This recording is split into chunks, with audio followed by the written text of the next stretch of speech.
Once you start doing these steps, people around you are gonna be like, damn, who is that photographer? And trust me, man, to hear that, it just feels your soul. Welcome back to the channel, and guys, this is Rajushi, and today I'm going to tell you 10 tips about how you can improve your photography skills drastically within the shortest amount of time. So without any further ado, let's get started.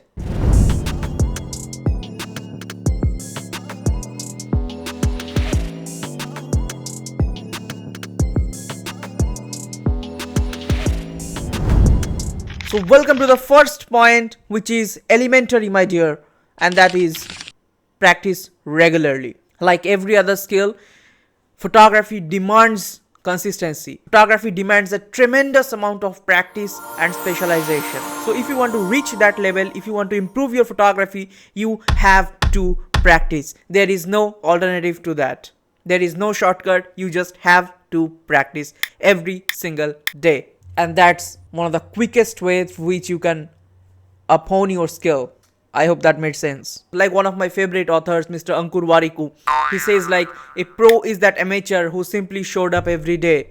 Just imagine, a pro is that amateur like us, who kept practicing and one day he became a pro. And that is a truth to the core. So practice and then practice some more. So practice is the key. After practicing, the next thing that's vital is mastering your equipment. For here I am showing you a phone. It could be your camera, it could be any device at your disposal, but you have to know the device, you have to know your craft. You must know about the technicalities of photography, like aperture, shutter speed, ISO and whatnot, light composition. So many things are there to learn, and especially in these days the camera app comes with so many different features which is rather complicated in a DSLR or a mirrorless to copy on. So you have to learn your device very carefully and very thoughtfully so that you can use it to the best as possible. So with that being said, we go to the next and the third topic, which is developing your compositional eye. Now what do I mean by compositional eye? Compositional eye is simple. It means you will train your eyes to look at things and find a composition there. Which means I'm sitting right here in front of my camera and I'll show you. This is a place where I'm sitting and recording right now, and if you take a composition, there is a circle of the camera lens inside a circle of the ring light, and you can make a composition like this, or you can go right and make it at the center, and there are so many different possibilities. Okay, now see, this is a nice composition of a microphone, and that's all. This is what I'm talking about. You have to train your eye to be consistent enough to find composition in things that no other people see. Next we come to point number 4, which is about learning and seeking help or feedback from people who know their craft. Which is, you take a picture, you post it online, and you find other people to help you. You just write in the caption that I took this picture, this was the situation, this was the camera settings.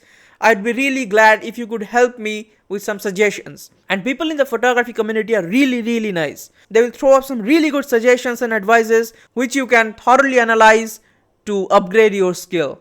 And that is one of the most efficient and quickest way to find mistakes and correct your mistakes from the mistakes as well. The next topic is quite important, which is studying the masters. In this era, if you open Instagram or Facebook, you can find the masters of photography there. Even on YouTube. YouTube is one of the juiciest platforms out there to provide you with the masters and your mentors for free. So just learn from them. Observe their picture, observe what they are captioning, observe what compositions they are using, what colors they are using. Sometimes even they write their entire thought process of taking a picture on the description. So you go through that, read that. See, the thing is simple. If you want to learn something, if you want to surpass other people, if you want to upgrade your skill, then definitely you have to do the things that other people are not doing. So majority of us overlook the caption, but there is a lot of suggestion on the caption as well. And also in the comment section, just go through the comments of a very good photographer, and see what people are liking there, what people are not liking about the photograph. You'll find everything there in the comment section. So please observe carefully and learn from the masters. That is really cool and easy and fun. So many things, so many plus points. So just keep doing. Next one is not mandatory, but it is advised to do so. that is taking a workshop or a photography course. If you are learning a skill, there should be a thorough curriculum which you go through. This is just like learning anything. There should be a syllabus, there should be a curricular, and there should be a thorough process through which you go step by step so that you can learn more about it. You can go to YouTube and search photography courses, and there are ample of free resources from which you can learn methodically. So learning methodically is very important, and for that you can either learn from free sources or you can pay or attend workshops. Sometimes the brand that you shoot with may be Canon, Nikon, Samsung, Sony, so many different things, Apple. They conduct workshops of photography, they conduct competitions. You can join them, you can participate in that, and you can learn from there as well. So +1 to learning. Next point, experiment with different styles. What do I mean by that? You see, we do not like to eat the same kind of food every day, do we? I don't. I like to change my tastes. Someday it's about sour, someday it's about some other flavor, someday it's about chili. I like chili a lot. So it varies from day to day, from time to time. Just like that, you should also try with different styles of photography. There are so many different genres like portraiture, landscape, still life, macro. There are so many different genres you can try and play with. So go out, try different things, see what suits you best, and then pursue that one. So it's really simple. Just keep taking picture, you keep shooting. Just like one of my teachers, Sir Brian F. Peterson, he keeps saying, you keep shooting. So just you keep shooting. It's cool. The next point, this one is really important, and that is post-production, or else you call as editing. Editing is an integral part of photography in this current generation. So learn editing from scratch and pay your attention to the basics of editing. This could take you a long way, because editing is like the sauce, the cherry on top of photography. It is not mandatory. It is not mandatory that you have to edit every single photograph that you find, but it is advisable to edit the ones that you are sending to make an impact. I think I made sense there, because editing is crucial. I think so. I solely believe in this. Editing is crucial for photography in today's market.